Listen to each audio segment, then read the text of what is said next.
ನಕ್ಕರೆ ಕಲ್ಮಶವಿರಬಾರದು, ಪ್ರೀತಿಸಿದರೆ ದ್ವೇಷವಿರಬಾರದು, ಪ್ರಾರ್ಥಿಸಿದರೆ ಕೆಟ್ಟ ಗುಣವಿರಬಾರದು, ದಾನ ಮಾಡಿದರೆ ಪ್ರತಿಫಲದ ನಿರೀಕ್ಷೆ ಇರಬಾರದು. ಸಮಸ್ಯೆ ಬಂದಿತೆಂದು ಭಯಪಡಬೇಡಿ, ಆ ಸಮಸ್ಯೆಗೆ ನಿಮ್ಮಲ್ಲಿಯೇ ಪರಿಹಾರವಿದೆ. ತಾಳ್ಮೆಯಿಂದ ಹುಡುಕಿ, ಯಾಕೆಂದರೆ ಈ ಭೂಮಿ ಮೇಲೆ ಕೇವಲ ಬೆಂಕಿ ಅಷ್ಟೇ ಅಲ್ಲ, ಅದರ ಜೊತೆಗೆ ನೀರು ಕೂಡ ಇದೆ. ಬದಲಾಯಿಸಲು ಸಾಧ್ಯವಾಗದ ಸಮಸ್ಯೆಯನ್ನು ಸವಾಲಾಗಿ ಸ್ವೀಕರಿಸಿ. ಭಗವಂತನ ಕೃಪೆ ಇದ್ರೆ ಗೆಲ್ಲುವ ಶಕ್ತಿ ನಿಮ್ಮದಾಗುತ್ತೆ. ಜೀವನವೆಂಬುವುದು ಎರಡೇ ದಿನ, ಒಂದು ನಿನ್ನ ಪರವಾದ ದಿನ, ಮತ್ತೊಂದು ನಿನ್ನ ವಿರುದ್ಧವಾದ ದಿನ. ನಿನ್ನ ಪರವಾದ ದಿನ ಹಿಗ್ಗದೆ, ವಿರುದ್ಧವಾದ ದಿನ ಕುಗ್ಗದೆ ಜೀವನ ನಡೆಸಬೇಕು. ಯಾರಿಗೂ ಉಪದೇಶ ಮಾಡಬೇಡಿ, ನೀವೇನು ಹೇಳಬೇಕು ಅಂತಿದ್ದೀರೋ ಹಾಗೆ ಬದುಕಿ ತೋರಿಸಿ. ಬಾಡಿಗೆ ಮನೆಯಲ್ಲಿ ವಾಸ ಮಾಡುವ ನಾವು ನಮ್ಮ ಹಣವನ್ನು ಆ ಬಾಡಿಗೆ ಮನೆಯ ಸಿಂಗಾರಕ್ಕೆ ಬಳಸೋದಿಲ್ಲ. ಮಾಲೀಕನ ಅಧೀನದಲ್ಲಿ ಇರುವ ಆ ಮನೆಯನ್ನು ನಾವು ಬಿಡಲೇಬೇಕಲ್ವಾ? ಈ ದೇಹವು ಬಾಡಿಗೆ ಮನೆಯೇ, ಇದೆಂದೂ ನಮ್ಮ ಸ್ವಂತದಲ್ಲ. ನಮ್ಮೆಲ್ಲ ಶಕ್ತಿ ಪ್ರಯತ್ನಗಳು ಈ ದೇಹದ ಸಿಂಗಾರಕ್ಕಾಗಿ ವ್ಯಯವಾಗಬಾರದು. ನಮ್ಮ ಸ್ವಂತ ಮನೆ ಆತ್ಮ, ಅದರ ಪೋಷಣೆಯತ್ತ ಗಮನ ಹರಿಸಬೇಕು. ಅನ್ಯರು ನಿನ್ನನ್ನು ಅವಮಾನಿಸುತ್ತಾರೆ ಎಂದು ಎಂದಿಗೂ ಕುಗ್ಗದಿರು, ಯಾಕೆಂದರೆ ನಿಂದಕರಿಗೆ ವಜ್ರ ಮತ್ತು ಗಾಜಿನ ವ್ಯತ್ಯಾಸ ತಿಳಿದಿರೋದಿಲ್ಲ. ಪ್ರತಿ ದೊಡ್ಡ ಸಾಧನೆಯ ಮೊದಲ ಹೆಜ್ಜೆ ಒಂದು ಕನಸಾಗಿರುತ್ತೆ. ಪರಲೋಕದಲ್ಲಿ ಸಹಾಯಕ್ಕಾಗಿ ತಂದೆಯಾಗಲಿ ತಾಯಿಯಾಗಲಿ ಮಡದಿ ಮಕ್ಕಳು ಪ್ರೀತಿ ಪಾತ್ರರು ನಿಲ್ಲೋದಿಲ್ಲ, ಆದರೆ ಅಲ್ಲಿ ಸಹಾಯವಾಗೋದು ಕೇವಲ ಧರ್ಮ ಒಂದೇ. ಒಬ್ಬ ಒಳ್ಳೆಯ ವ್ಯಕ್ತಿಯಿಂದ ತಪ್ಪು ನಡೆದು ಹೋಗಿದ್ರೆ ಅವರನ್ನು ಕ್ಷಮಿಸಿ, ಯಾಕೆಂದರೆ ಒಂದು ವೇಳೆ ಮುತ್ತು ಕಸದಲ್ಲಿ ಬಿದ್ದರೂ ಅದು ಮೌಲ್ಯಯುತವಾಗಿಯೇ ಇರುತ್ತೆ. ನಾಲಿಗೆಗೆ ಮೂಳೆ ಇಲ್ಲದಿರಬಹುದು, ಆದರೆ ಅದು ಹೃದಯವನ್ನೇ ಒಡೆಯುವಷ್ಟು ಬಲಿಷ್ಠವಾಗಿದೆ. ಹಾಗಾಗಿ ಮಾತಿನ ಮೇಲೆ ಎಚ್ಚರವಿರಲಿ. ನನ್ನವರೆಂಬ ಭ್ರಮೆ ಬಹಳ ಇತ್ತು, ಹಿಂದೆ ತಿರುಗಿ ನೋಡಿದಾಗ ನನ್ನ ನೆರಳು ಮಾತ್ರ ಇತ್ತು. ನೀವು ತಪ್ಪು ದಾರಿಯಲ್ಲಿ ಎಷ್ಟು ದೂರ ಹೋಗಿರಬಹುದು, ಆದರೆ ನೀವು ಈಗಲೂ ತಿರುಗಿ ಸರಿದಾರಿಗೆ ಮರಳಬಹುದು. ವೈರಿಯನ್ನು ಕೊಲ್ಲಬೇಕಾದ್ರೆ ಅವನ ತಲೆಯನ್ನು ತೆಗೆಯಬೇಕಾದ ಅಗತ್ಯವಿಲ್ಲ, ನಮ್ಮ ತಲೆಯಿಂದ ಅವನನ್ನು ತೆಗೆದರೆ ಸಾಕು. ಎಲ್ಲರ ಜೊತೆಯಲ್ಲೇ ಇರು, ಎಲ್ಲರಂತೆ ನಗುತ್ತಲೇ ಇರು, ಅಷ್ಟೇ ಬಿಟ್ಟರೆ ಎಲ್ಲರೂ ನಮ್ಮವರು ಎಂಬ ಹೆಮ್ಮೆ ಪಡಬೇಡ. ನಟನೆಯಿಂದ ಕೂಡಿದ ಮನುಷ್ಯನ ಪ್ರೇಮ ವಿಷಕ್ಕಿಂತ ಅಪಾಯಕಾರಿ ಎಂದು ನೀ ಮರೆಯಲೇಬೇಡ. ದೊಡ್ಡ ಮನುಷ್ಯನಾಗೋದು ಒಳ್ಳೆಯದು, ಆದರೆ ಒಳ್ಳೆಯ ಮನುಷ್ಯನಾಗೋದು ದೊಡ್ಡ ವಿಷಯ. ಯಾರನ್ನು ಮೆಚ್ಚಿಸಲು ಬದುಕಬಾರದು, ನಮ್ಮ ಇಚ್ಛೆಯಂತೆ ಬದುಕಬೇಕು. ಜನರು ದೇವರನ್ನೇ ಮೆಚ್ಚಲಿಲ್ಲ, ತಮ್ಮ ಸಂದರ್ಭಕ್ಕೆ ತಕ್ಕಂತೆ ಅಳೆದರು. ಇನ್ನು ನಾವೆಲ್ಲರೂ ಯಾವ ಲೆಕ್ಕ? ಒಳ್ಳೆಯ ಯೋಚನೆಗಳು ಒಳ್ಳೆಯ ಫಲಿತಾಂಶಗಳನ್ನು ಕೊಡುತ್ತೆ. ಅದಕ್ಕಾಗಿ ಕೆಟ್ಟ ಸ್ಥಿತಿಯಲ್ಲಿದ್ದರೂ ಒಳ್ಳೆಯದನ್ನೇ ಯೋಚಿಸಿ. ನಮಗೆ ಜಗತ್ತು ಅನಿವಾರ್ಯವೇ ಹೊರತು ಜಗತ್ತಿಗೆ ನಾವು ಅನಿವಾರ್ಯವಲ್ಲ ಎನ್ನುವುದನ್ನು ಅರಿತರೆ ಮನುಷ್ಯನ ಅಹಂಕಾರ ಅಳೆಯುತ್ತೆ. ದೇವರು ಯಾರನ್ನು ಹರಸಬೇಕೆಂದು ತೀರ್ಮಾನಿಸಿರುತ್ತಾನೋ ಅವರನ್ನು ಅತ್ಯಂತ ಕಠಿಣ ಪರೀಕ್ಷೆಗಳಿಗೆ ಒಳಪಡಿಸುತ್ತಾನೆ. ಭಯಪಡದಿರು. ಯಾರು ತಮ್ಮ ಮುಖದಲ್ಲಿ ನಗು ಮತ್ತು ಮೌನವನ್ನು ಶಾಶ್ವತವಾಗಿ ಉಳಿಸಿಕೊಂಡಿರುತ್ತಾರೋ ಅವರು ಎಲ್ಲ ಸಮಸ್ಯೆಗಳನ್ನು ಎದುರಿಸುವ ಸಾಮರ್ಥ್ಯವನ್ನು ಹೊಂದಿರುತ್ತಾರೆ. ಜಗತ್ತಿನಲ್ಲಿ ಹೇಳುವವರಿಗಿಂತ ಹೇಳಿದಂತೆ ನಡೆಯುವವರಿಗೆ ಯೋಗ್ಯತೆ ಹೆಚ್ಚು. ಸಂಭ್ರಮದ ಸಮಯದಲ್ಲಿ ಕಣ್ಣೀರು ಹಾಕಬೇಡ, ದುಃಖದ ಸಮಯದಲ್ಲಿ ನಗಬೇಡ. ಕೈ ಹಿಡಿದು ನಡೆಸಿದವರನ್ನು ಕಡೆಗಣಿಸಬೇಡ, ಕೈ ಮೀರಿ ಹೋದದ್ದನ್ನು ನೆನೆಯಬೇಡ. ಉತ್ತಮರ ಮನಸ್ಸನ್ನು ನೋಯಿಸಬೇಡ, ಉಳ್ಳವರೆಂದು ಸ್ನೇಹ ಬಯಸಬೇಡ. ಆತ್ಮೀಯರೆದುರು ಕೈ ಚಾಚಬೇಡ, ಶತ್ರುವಿನ ಮುಂದೆ ತಲೆಬಾಗಬೇಡ. ಎಷ್ಟೇ ಕಷ್ಟ ಬಂದರೂ ತಾಳ್ಮೆ ಬಿಡಬೇಡ. ಪರಮಾತ್ಮನ ನಾಮಸ್ಮರಣೆ ಮಾತ್ರ ಎಂದಿಗೂ ಮರೆಯಬೇಡ.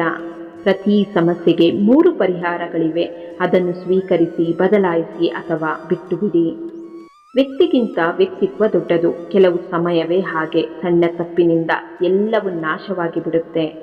ತಲೆಯೊಳಗಿನ ಸಂಪತ್ತು ಖಾಲಿಯಾದರೆ ಬಾಯಿ ಜೋರಾಗುತ್ತೆ. ಎಲ್ಲವೂ ಚೆನ್ನಾಗಿದ್ದಾಗ ನಗು ಸಹಜವಾಗಿ ಉಕ್ಕುತ್ತೆ. ಅದೇ ಸವಾಲುಗಳು ಎದುರಾದಾಗ ನಗುತ್ತ ಎದುರಿಸಲು ಧೈರ್ಯ ಬೇಕು. ಬಾವಿಯಲ್ಲಿನ ಕಪ್ಪೆಯಾಗುವೆ ಎಂಬ ಭಯ ಒಂದೇ ಸಮುದ್ರದಲ್ಲಿ ಈಜಲು ಪ್ರೇರಣೆ. ನಿಮ್ಮವರೇ ನಿಮಗೆ ನೋವು ಕೊಟ್ಟಾಗ ಅದರಿಂದ ನೀವು ಏನು ನೋವುಂಟಾಗಿದೆಯೋ ಅದನ್ನು ಹಿಂದೆ ಬಿಟ್ಟು ಮುಂದೆ ನಡೆಯಿರಿ. ಆದರೆ ಅದು ನಿಮಗೆ ಕಲಿಸಿದ್ದನ್ನು ಎಂದಿಗೂ ಮರೆಯಬೇಡಿ. ನೀವು ಕಷ್ಟಪಡುತ್ತಿರುವ ಕಾರಣ ನೀವು ಬೀಳುತ್ತಿದ್ದೀರಿ ಎಂದರ್ಥವಲ್ಲ. ಪ್ರತಿ ದೊಡ್ಡ ಯಶಸ್ಸಿಗೆ ಅಲ್ಲಿಗೆ ಹೋಗಲು ಕೆಲವು ರೀತಿಯ ಯೋಗ್ಯ ಹೋರಾಟದ ಅಗತ್ಯವಿದೆ. ಒಳ್ಳೆಯ ವಿಷಯಗಳು ಸಮಯ ತೆಗೆದುಕೊಳ್ಳುತ್ತೆ. ತಾಳ್ಮೆಯಿಂದಿರಿ ಮತ್ತು ಧನಾತ್ಮಕವಾಗಿರಿ. ಎಲ್ಲವೂ ಸರಳವಾಗೋದು ಬಹುಶಃ ತಕ್ಷಣವೇ ಅಲ್ಲ, ಆದರೆ ಅಂತಿಮವಾಗಿ.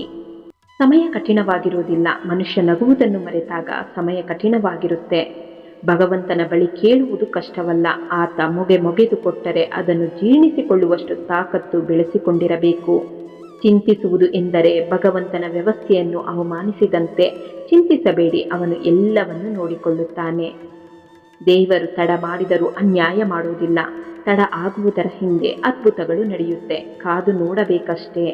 ನಿಮಗಿಂತ ಬುದ್ಧಿವಂತರನ್ನು ನೀವು ಕಂಡುಕೊಂಡರೆ ಅವರೊಂದಿಗೆ ಕೆಲಸ ಮಾಡಿ, ಅವರ ವಿರುದ್ಧ ಅಲ್ಲ. ಸ್ಪರ್ಧೆ ಒಂದು ದೌರ್ಬಲ್ಯ. ಭೂತಕಾಲದಲ್ಲಿ ಆದ ಘಟನೆಗಳನ್ನು ಪದೇ ಪದೇ ಯೋಚಿಸುವುದು ಭವಿಷ್ಯಕ್ಕೆ ಬೆಂಕಿ ಹಚ್ಚಿದಂತೆ.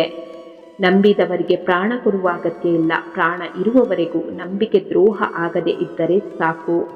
ಧರ್ಮಿಯೊಂದಿಗೆ ಧರ್ಮಿಯಾಗು, ಆದರೆ ಅಧರ್ಮಿಯೊಂದಿಗೆ ಅಧರ್ಮಿಯಾಗಬೇಡ. ಖುಷಿಯನ್ನು ಹಂಚಿಕೊಂಡಾಗ ಸಂಬಂಧಗಳು ಹತ್ತಿರವಾಗುತ್ತೆ ನಿಜ, ಆದರೆ ಕಷ್ಟಗಳನ್ನು ಹಂಚಿಕೊಂಡಾಗ ಆ ಸಂಬಂಧವು ಎಂದಿಗೂ ಬಿಡಿಸದ ಬಂಧವಾಗಿ ಬಿಡುತ್ತೆ. ನೆಮ್ಮದಿ ಮುಖ್ಯ. ನೀನು ಸಾಯುವಾಗ ಯಾರು ಅಳದಿದ್ರೂ ಕೂಡ ನೀನು ಬದುಕಿದ್ದ ರೀತಿಯನ್ನು ನೆನೆದು ನೀನು ಅಳದಿದ್ರೆ ಸಾಕು. ಅದೇ ನಿಜವಾದ ಬದುಕು ಮತ್ತು ನಿನಗೆ ಮೋಕ್ಷ. ನಾವು ಎಷ್ಟೇ ಒಳ್ಳೆಯವರಾದರೂ ನಮ್ಮನ್ನು ಬದಲಿಸಲಾಗುತ್ತೆ.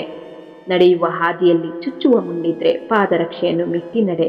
ಬದುಕೆಂಬ ದಾರಿಯಲ್ಲಿ ಚುಚ್ಚಿ ಮಾತನಾಡುವ ಜನರಿದ್ರೆ ನಿನ್ನ ಪಾದರಕ್ಷೆ ಬಿಡುವ ಸ್ಥಳದಲ್ಲಿ ಬಿಟ್ಟು ನಡೆ. ಹುಟ್ಟು ಗುಣಗಳನ್ನು ಬದಲಾಯಿಸಲು ಸಾಧ್ಯವಿಲ್ಲ. ಬೇವಿನ ಗಿಡದ ಮೇಲೆ ಹಾಲಿನ ಅಭಿಷೇಕ ಮಾಡಿದ್ರೂ ಬೇವು ಬೇವಾಗಿಯೇ ಇರುತ್ತೆ, ಅದು ಬೆಲ್ಲವಾಗಲು ಸಾಧ್ಯವಿಲ್ಲ. ಈ 3 ಗುಂಪಿನಲ್ಲಿ ನಾವು ಇರಬಾರದು. ಅಪಪ್ರಚಾರ ಅನ್ನೋದು ಶತ್ರುಗಳಿಂದ ಹುಟ್ಟಿ ಅಜ್ಞಾನಿಗಳಿಂದ ಬೆಳೆದು ಮೂರ್ಖರಿಂದ ತೀರ್ಮಾನ ಪಟ್ಟಿರುತ್ತೆ. ಬಿದ್ದವರನ್ನು ಕಂಡು ನಗಬೇಡ. ಬಡತನದಲ್ಲಿ ಇರುವುದನ್ನು ಕಂಡು ತಿರಸ್ಕರಿಸಬೇಡ. ಹಸಿದವರನ್ನು ಕಂಡು ಕಾಣದಂತಿರಬೇಡ. ನಾ ಕಾಲಚಕ್ರದೊಳಗೆ ಇರುವೆನೆಂಬುದನ್ನು ಎಂದಿಗೂ ಮರೆಯಬೇಡ. ನಾವು ಮಾಡುವ ಕೆಲಸ ಇಬ್ಬರಿಗೆ ಸರಿ ಎನಿಸಿದ್ರೆ ಸಾಕು. ಒಂದು ಪರಮಾತ್ಮ, ಇನ್ನೊಂದು ಅಂತರಾತ್ಮ. ಜೀವನದಲ್ಲಿ ಯಾರನ್ನು ಅತಿಯಾಗಿ ಪ್ರೀತಿಸಬೇಡಿ, ನಾಳೆ ಅವನು ನಿಮ್ಮ ಶತ್ರುವೂ ಆಗಬಲ್ಲ. ಹಾಗೆ ಯಾರನ್ನು ಅತಿಯಾಗಿ ದ್ವೇಷಿಸಬೇಡಿ, ನಾಳೆ ಅವನು ನಿಮ್ಮ ಮಿತ್ರನೂ ಆಗಬಲ್ಲ. ಜಗತ್ತಿನಲ್ಲಿ ಕಾಲಕ್ಕಿಂತ ಶಕ್ತಿಶಾಲಿಯಾದ ವಸ್ತು ಇನ್ನೊಂದಿಲ್ಲ. ಪರಿವರ್ತನೆ ಜಗದ ನಿಯಮ. ಜೀವನವೆಂಬುದು ನಿರಂತರವಾಗಿ ಕಲಿಯುವಂಥದ್ದು. ಕಳೆದುಕೊಂಡಿದ್ದು ವಸ್ತುವಾದರೆ ಹುಡುಕಬಹುದು, ಇಲ್ಲವೇ ಮತ್ತೊಂದು ತೆಗೆದುಕೊಳ್ಳಬಹುದು. ಕಳೆದುಕೊಂಡಿದ್ದು ನಂಬಿಕೆಯಾದರೆ ಹುಡುಕಿದರೂ ಸಿಗದು, ಕೊಂಡುಕೊಳ್ಳಲು ಸಾಧ್ಯವಾಗದು. ಆಲೋಚನೆಗಳು ದಾರಿಯಂತೆ. ಅವು ನಿಮ್ಮನ್ನು ಎಲ್ಲಿಗೂ ಕರೆದೊಯ್ಯೋದಿಲ್ಲ, ಆದರೆ ಅವು ನಿಮ್ಮ ಬದುಕಿನ ದಿಕ್ಕನ್ನು ನಿರ್ದೇಶಿಸಬಲ್ಲವು. ಆದರೆ ಪಯಣವನ್ನು ಮಾಡಬೇಕಾಗಿರುವುದು ನೀವೇ. ವಾದ ಆ ಸಂದರ್ಭದಲ್ಲಿ ಗೆಲ್ಲುತ್ತೆ, ವ್ಯಕ್ತಿತ್ವವನ್ನು ಕಳೆದುಕೊಳ್ಳುತ್ತೆ. ತಾಳ್ಮೆ ಆ ಸಂದರ್ಭದಲ್ಲಿ ಸೋತರೂ ವ್ಯಕ್ತಿತ್ವವನ್ನು ಗೆಲ್ಲುತ್ತೆ. ಜನರಿಗೆ ಬೇಕಾಗಿದ್ದು ಸಿಕ್ಕಿದಾಗ ಬೇಡದೆ ಇರೋದನ್ನ ತಾವಾಗೆ ದೂರ ಮಾಡ್ತಾರೆ. ತಪ್ಪುಗಳನ್ನು ಸುಧಾರಿಸಬಹುದು, ತಪ್ಪು ತಿಳುವಳಿಕೆಯನ್ನು ಸುಧಾರಿಸಬಹುದು, ಆದರೆ ತಪ್ಪು ಯೋಚನೆಯನ್ನು ಯಾವತ್ತೂ ಸುಧಾರಿಸಲು ಸಾಧ್ಯವಿಲ್ಲ. ಬದುಕಲ್ಲಿ ಯಾರು ಎಷ್ಟೇ ಹುಳಿಯಿಂದಿದ್ರೂ ಒಡೆದ ಹಾಲಿನಿಂದ ಮೊಸರು, ಮಜ್ಜಿಗೆ, ಬೆಣ್ಣೆ, ತುಪ್ಪ ಮಾಡಿಕೊಳ್ಳುವ ಜಾಣತನ ನಮಗಿರಬೇಕಷ್ಟೇ. ಯಾವುದನ್ನು ಸಣ್ಣ ಕೆಲಸ ಎಂದುಕೊಳ್ಳಬೇಡಿ. ದಿನಕ್ಕೆ 20 ಪುಟ ಓದಿದರೆ ವರ್ಷಕ್ಕೆ 30 ಪುಸ್ತಕ ಓದಿ ಮುಗಿಸಬಹುದು. ಅದೃಷ್ಟದಿಂದ ಸಂಪಾದಿಸಿದ್ದು ಅಹಂಕಾರ ಕೊಡುತ್ತೆ. ಬುದ್ಧಿ ಉಪಯೋಗಿಸಿ ಸಂಪಾದಿಸಿದ್ದು ಸಂತೋಷ ಕೊಡುತ್ತೆ. ಕಷ್ಟಪಟ್ಟು ಸಂಪಾದಿಸಿದ್ದು ಸಂತೃಪ್ತಿ ಕೊಡುತ್ತೆ.